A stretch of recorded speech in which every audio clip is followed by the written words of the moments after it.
talked a couple of years ago when I thought you were it's crazy. You're on the other side. Right? Yeah, what do you think about the fact that, you know, you were committed to Ohio State and now you're playing against them for Utah? You know, man, it's crazy. You just never know God's plan. Like, just to think even 2.5 years ago, I was fully committed to Ohio State, and I was excited about becoming a Buckeye. You know, and senior in high school, and now I'm playing against them in one of the biggest games I've ever played. Why did you make the switch? You know, there's coaching adjustments with Ohio State. There's coaching certainty with Utah, and I really wanted to be a part of a program with a great defense, which Ohio State had. That's why I was intrigued, and also Utah had. I felt like I made a great decision. How hard is the decision was it? Hardest of my life, man. Hardest of my life. Wouldn't wish that on anybody, but I definitely, you know, it took prayer. It took, you know, a village. My whole family was, you know, with me. They helped me make a great decision. Wouldn't want to be anywhere else right now, but I am grateful for the experience, and I'm grateful for the Ohio State staff, as well as the Utah staff. So was after Jeff Hafley left? Is that what happened? Jeff Hafley Yeah, man, I love Jeff Hafley. Still talk to him. I'm proud of what he's done at BC.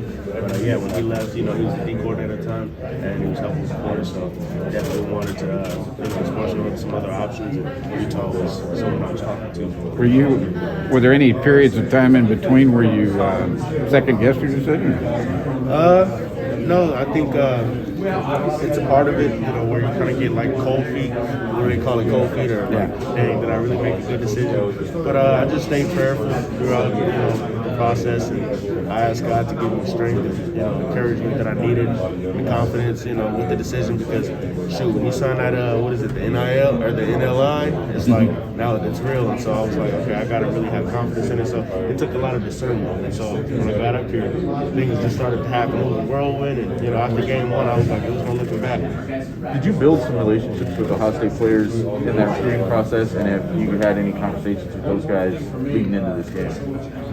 Not really, but I saw I think I saw a new coach in the bathroom at Disneyland, and I was like, "Hey, coach, how you doing?" But you know, it's still family, it's still love and stuff, but it's different. But yeah, I definitely did build a great relationship in the recruiting process, you know, during that recruiting process. But I feel like yeah, it's all just kind of led up to this game. But I'm just grateful for that staff, I'm grateful for this staff, and I'm grateful to be in this game. This is huge.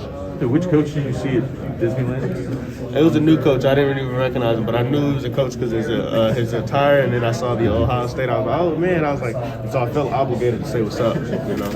How late in the process was it? It seemed like it was almost signing day. It wasn't signing day. Yeah, it was signing day. It was signing day. People kind of had a clue or an inclination, but I didn't make that decision until signing day. And when you had to call, I'm assuming Ryan Day. It's a tough call. It's a tough call. You know, love Ryan Day.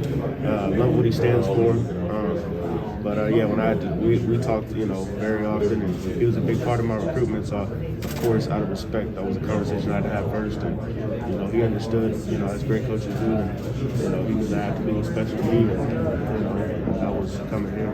How hard did they try to how hard did Ohio State try to keep you? What was that like? You know, it was definitely something that I felt like they were going to be. They made it clear that they'd be missing me, you know, and that it was like that's really hard, especially because I, you know, decided to do it on Sunday there so late in the process. I was planning on coming in early and wanted to make an impact, you know, and so I think that made a big splash in that recruitment. It really hurt, and so, you know, I was just prayerful that I was making the right decision because it was harder for me than it was for probably assumed for a lot of people to see, you know, and so it was definitely a hard decision. Is this what you envisioned when you signed with Utah, that you'd be competing for Pac-12 championships and playing in Rose Bowls? You know, good question. Yeah, man, it's everything, and you know, you make goals at the beginning of the season, and you just never know if you're going to accomplish them or when it's going to be. And this was one of those things I would have never expected, but also excited for, and you work for every single day. And I'm just like so grateful because who would have thought it would have been my freshman year? I know it's my second freshman year, but you know, who would have thought it would have been, you know, freshman year? When you signed with Utah, I think you're one of the highest rated recruits that ever signed with Utah. And a lot of people are going, why Utah? I mean, do you feel like you set an example for other recruits to go, hey, Utah is a good place to go?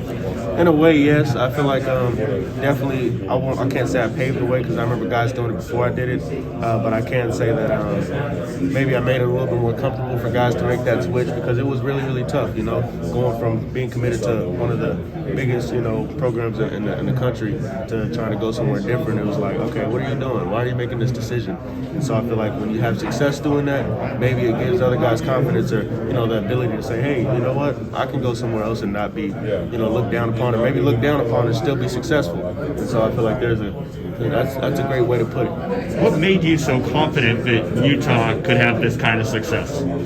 Faith. I knew the culture. That was the big thing for me.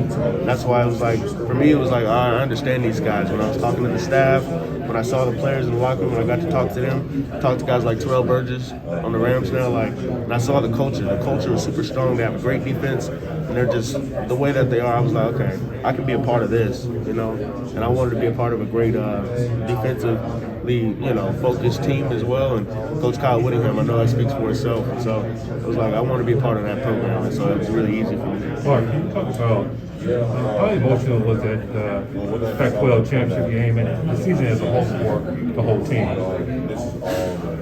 Very, very emotional. It was, we went through a lot this year, and we made goals at the beginning of the season, and, at the end of the season, we lost some people.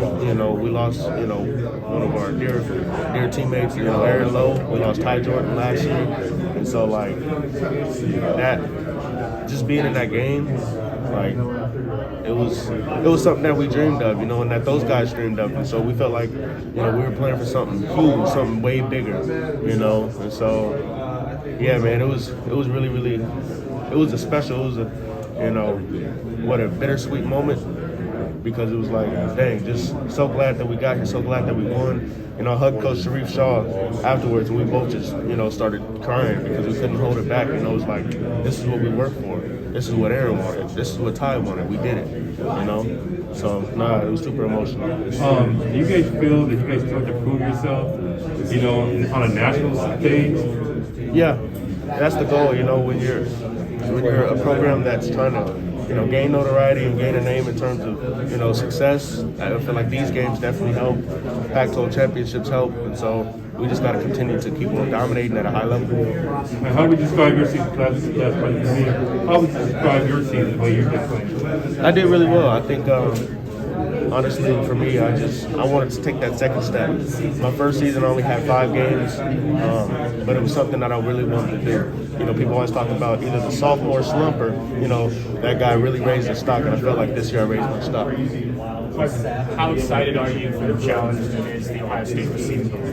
Man, so excited. I know some of those guys, but I'm just really excited because I know that whoever they put out there, those dudes are all good, and they were all the best of their class, the best wherever they were, and they, Ohio State does a really, really good job of, developing receivers. So I'm excited about that. Is Jackson one of the guys you know? Yeah, I heard of him, but not really that close with him. But that dude's a baller. I imagine that will be a matchup for you, given the guys that are sitting out this game, going up against a guy, 1,000-yard receiver, and what he was able to accomplish. Specifically, that matchup. How do you see that going forward from an outside standpoint? I'm excited. I prepare every single game.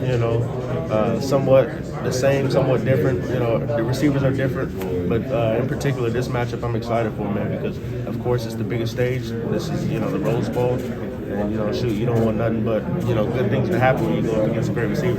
Clark, I'm sure you've been asked this a few times already, but, the fact that you're playing for Utah, this game is against Ohio State, does it feel a little surreal just given your history? Yeah, it's I was just saying that, like how 2.5 years ago I was committed fully to Ohio State, and I was excited about getting up there, and I was all the way in and talking to Coach Day every day. I was talking to Coach Half every day. And I was ready to, enroll as soon as I committed, really. And so, it's surreal. And I feel like it's all glory to God because it was a tough decision, being that I'm all in. But it was like, it was a decision that I had to make. And so I'm just excited, for the opportunity to play against those guys. Because who would have thought that I'd be playing against them 2 years later? I know the recruitment and the flip, a lot of that has to do with Coach Half. Even after Coach Half left, how were you still very close to committing before Coach McDonald showed up again?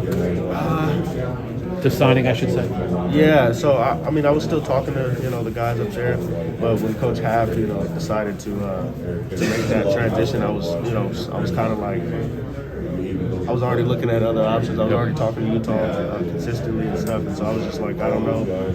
Felt really comfortable with everybody, but I just felt like I had to make a decision, and this one was best for me at that time.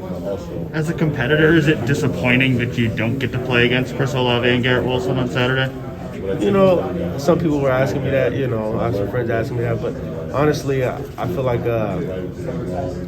whoever they put out there, like I said, whoever they put out there is going to be a challenge. It's going to be a matchup. Respect everybody, fear none. That's my mantra. That's my mindset. But I definitely do think that I think very highly of those guys. Proud of what they accomplished. I actually got to cover Garrett Wilson at a 7-on-7 event. Back in high school. Chris, I talked to him on my visits and stuff. So now I look up to those guys and think they're great players. But at the same time, I know that whoever they put out there, I'm going to have to show up and bring my A game. Do you know CJ Stroud at all from you guys both being California guys? Yeah, we saw each other at a lot of camps, saw each other at a lot of big time places, and so I feel like, that dude, man, another guy I'm super proud of. Was proud when I saw him at the Heisman thing, I thought that was super big. But at the same time, we're excited to play against him.